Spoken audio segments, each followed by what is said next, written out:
entrando em contato com o atendimento ao cliente. Para muitas pessoas é um jeito fácil de arruinar um bom dia, mas na Zendesk nós deixamos a experiência do cliente melhor.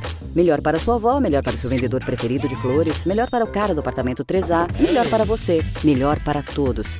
Porque enquanto alguns dizem que o cliente sempre tem razão, nós dizemos que o cliente é sempre humano. E como seres humanos, queremos fazer algo melhor para todos nós.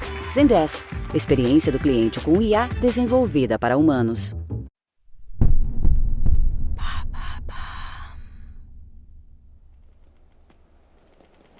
Novembre 1764.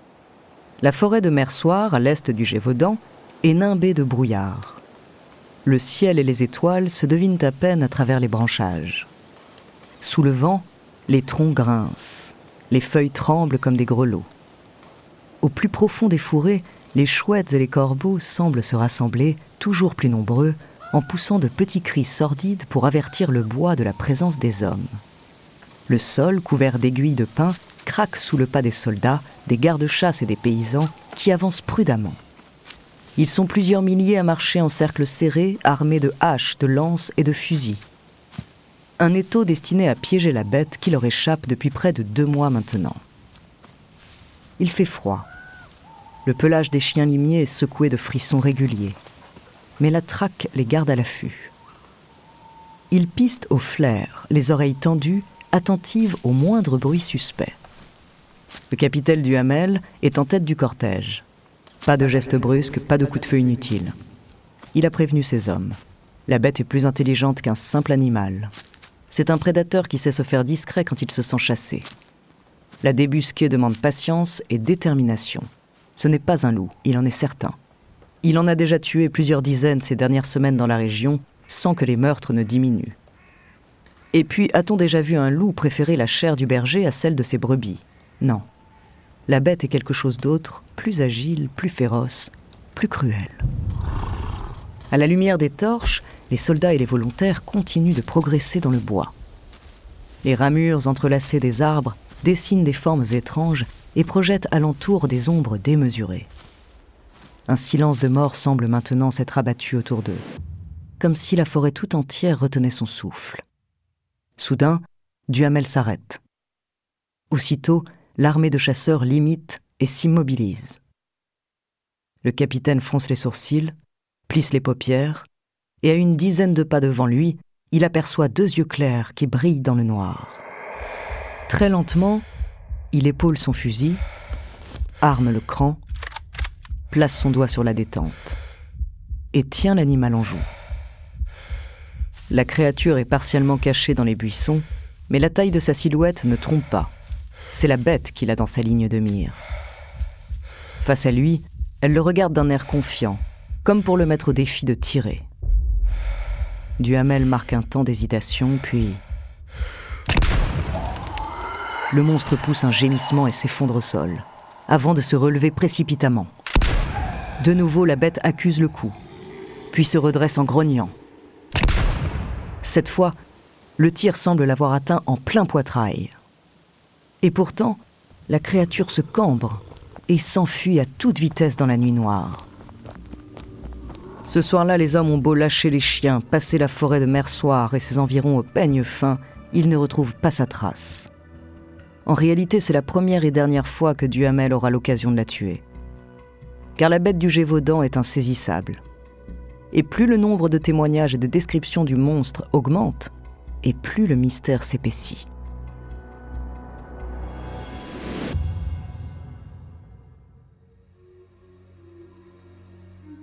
Bonjour, je suis André Abrusque, bienvenue dans Les Fabuleux Destins.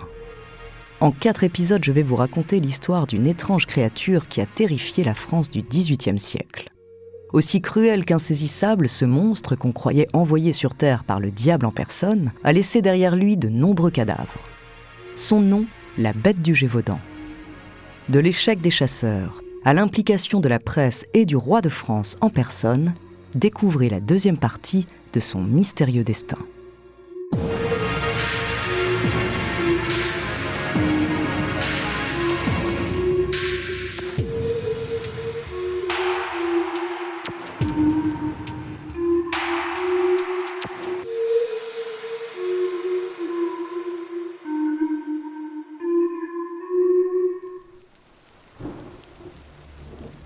Pendant tout l'automne et le début de l'hiver 1764, le capitaine Duhamel traque la bête du Gévaudan.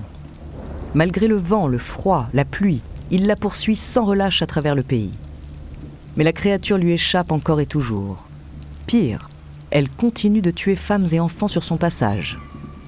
Certaines victimes sont retrouvées tout près de leur maison, en plein jour. Des témoins disent même l'avoir aperçue dans les rues des villages, aux fenêtres des maisons.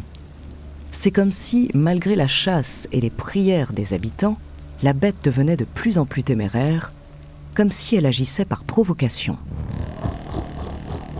Duhamel s'obstine, mais il change de stratégie. Après l'avoir touchée sans la tuer dans la forêt de Mersoir, il tente de la prendre en embuscade.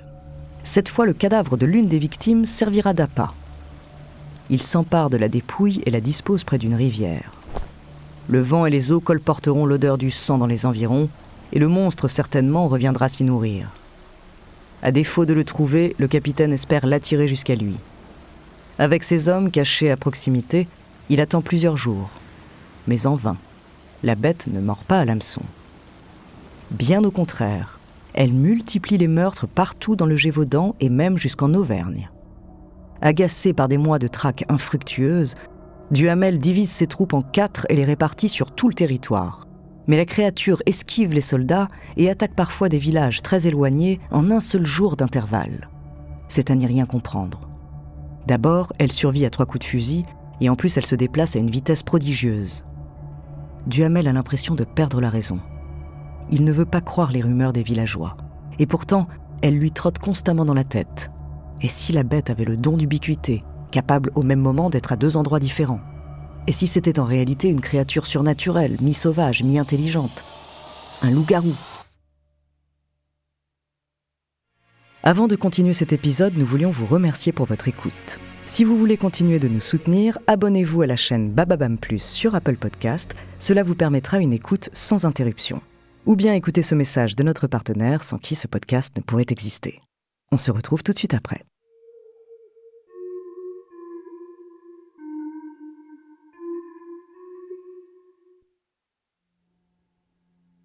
Les hivers sont rudes dans les montagnes du Gévaudan, surtout quand on court après l'insaisissable. À la fin de l'année, le capitaine Duhamel s'avoue vaincu. Mais avant de quitter la région, il fait réaliser un croquis de la bête et l'accompagne de sa propre description.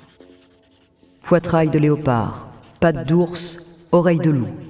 Sans doute penserez-vous comme moi qu'il s'agit d'un monstre hybride dont le père est un lion. Reste à savoir quelle en est la mère. Jusque-là, l'affaire n'avait pas vraiment fait de bruit hors des frontières du Gévaudan. Mais au début de l'année suivante, en janvier 1765, tout change quand la presse s'en empare. À ce moment-là, la Gazette de France et le Courrier d'Avignon, les principaux journaux de l'époque, sont en mal d'informations juteuses. La guerre de 7 ans vient de se terminer et il ne se passe pas grand-chose en France. Cette histoire de meurtre et de monstres impossibles à tuer est l'occasion rêvée de faire remonter les ventes. En quelques semaines, la presse publie des centaines d'articles sur la bête du Gévaudan. Le fait divers est raconté à la manière d'un feuilleton aussi terrifiant que palpitant. Et comme l'immense majorité de la population ne sait pas lire, on fait aussi imprimer des affiches qu'on placarde partout. Dans les rues, les places publiques et les foires. Les horribles dessins de la bête se répandent dans tout le pays et nourrissent l'imaginaire collectif. L'affaire devient si célèbre qu'elle remonte même jusqu'aux oreilles du roi. Mais loin de s'en amuser, Louis XV s'inquiète. D'abord, le souverain a tout intérêt à se faire respecter de ses provinces. L'autorité de la couronne est en train de s'effriter dans les villes et les campagnes, et la révolte gronde. Il ignore bien sûr que 25 ans plus tard, la prise de la Bastille sonnera le début de la Révolution. Et puis, le pouvoir de guérir, de soigner, de protéger le petit peuple est l'un des symboles de la monarchie de droit divin. En réalité, cette affaire remet directement en question sa crédibilité et sa force. Alors, après l'échec du capitaine Duhamel, le conseiller du roi envoie sur place un homme dont les compétences ne sont plus approuvées. Jean-Charles Denneval, tout simplement le plus grand chasseur de loups de France. Avec plus de 1200 trophées à son tableau de chasse, le louvetier ne plaisante pas du tout quand il s'agit de traquer les bêtes sauvages. Ces dernières années, il a littéralement purgé les forêts de Normandie dont il est originaire.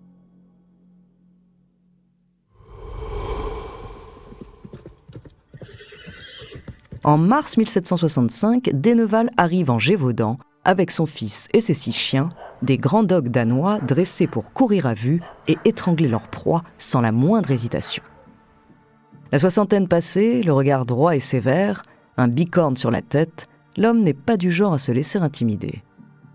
D'un naturel pragmatique, il ne croit pas aux rumeurs. Mais il est vrai que cette province pauvre, reculée, abandonnée de Dieu, ne lui dit rien qui vaille. Il souffle ici un vent mauvais, un parfum de malheur. Et dans chaque village où il passe, il sent flotter dans l'air l'odeur cuivrée du sang. Quelques jours à peine après son arrivée, Denneval est prévenu qu'un nouveau cadavre vient d'être retrouvé. Une femme d'une 20aine d'années. Il se rend immédiatement sur place et ausculte la dépouille. L'épaule, le bras et le sein gauche ont été lacérés, puis rongés par la bête. Les marques des crocs sur la peau, la forme des blessures, tout lui paraît familier et ressemble à une attaque de loup, à un élément près. Il manque la tête de la victime. La femme a été décapitée et l'entaille à la base du cou est parfaite. Une coupure franche et nette. On croirait l'œuvre d'une hache de bourreau. À cet instant précis, le visage du vieux chasseur reste impassible. Mais au fond de sa poitrine, son cœur bat la chamade. Et un frisson de peur mêlé d'excitation parcourt tout son corps. Aucun canidé n'est capable d'un tel prodige, pas même les plus grands fauves d'Afrique dont il a connaissance. Alors soit les loups du Gévaudan sont bien différents de ceux de sa Normandie natale, soit les rumeurs disent vrai. Il règne bel et bien sur ces contrées hostiles une bête qui défie les limites de l'imagination.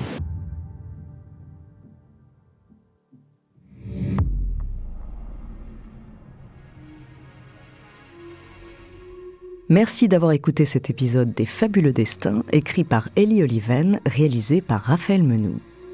Dans le prochain épisode, je vous raconterai comment un homme du Gévaudan a fini par réussir à tuer la bête.